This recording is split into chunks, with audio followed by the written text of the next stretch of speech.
Hello, beautiful people. So, today let's start with Act 2, Scene 7. Let me tell you first that this is one of the most important scenes of Act 2, not only Act 2 but the whole play.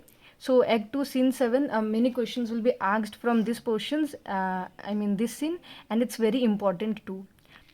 So let's get started. So let's see the characters who will be present in this scene. They are Portia and Prince of Morocco, and he is one of the suitors who has come to try his luck at the lottery of caskets.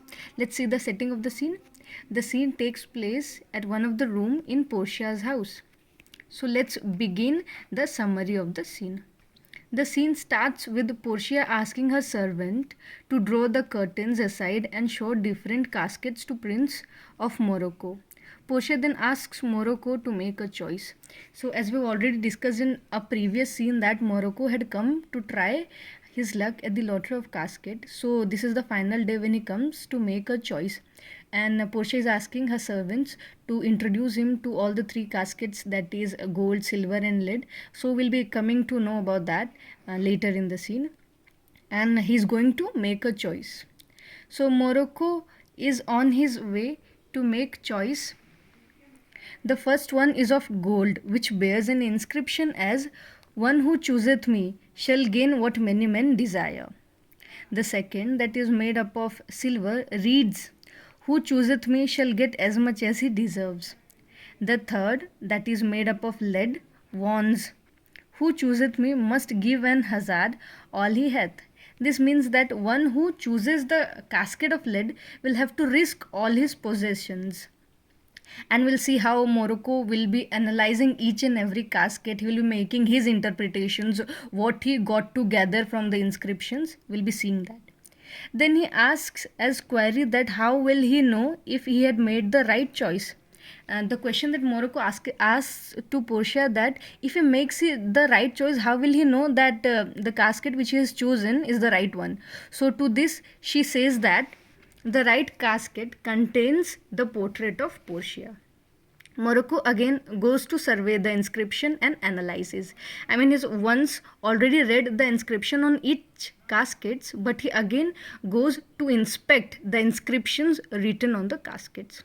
So, seeing the inscriptions on lead casket, Morocco gets sarcastic. He makes an ironical statement. He says that the lead casket threatens, saying that one who chooses it must risk all he has. And lead was too inferior a material for which one should risk anything. So he adds that a golden mind won't choose something inferior like lead. Reading the inscription on silver casket, he says that he deserves everything good in this world, because the casket of silver said that one who chooses it will get as much as he deserves. So Morocco says that he deserves everything good in this world. He says that his reputation is quite high and he's noble by birth. Since he was born and brought up like a noble kid. Also, he was the prince of Morocco. With utmost confidence, he says that he even deserves Portia by birth in terms of wealth, qualities, and upbringing. He has all the noble things that is required to own a princess like Portia. So he also thinks that choosing silver casket means he would own her, but waits until he reads the inscription on the gold casket.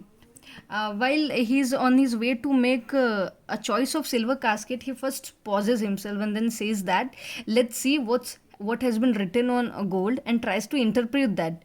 And so he moves to gold casket and solves the inscription of gold casket. What it wanted to say.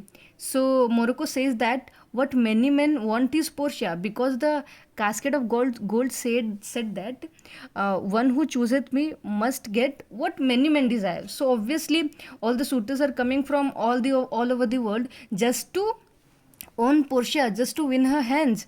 So he says that suitors from all the corners of the world come just to try their lottery of luck at lottery of caskets. So ultimately what many men desire is Portia.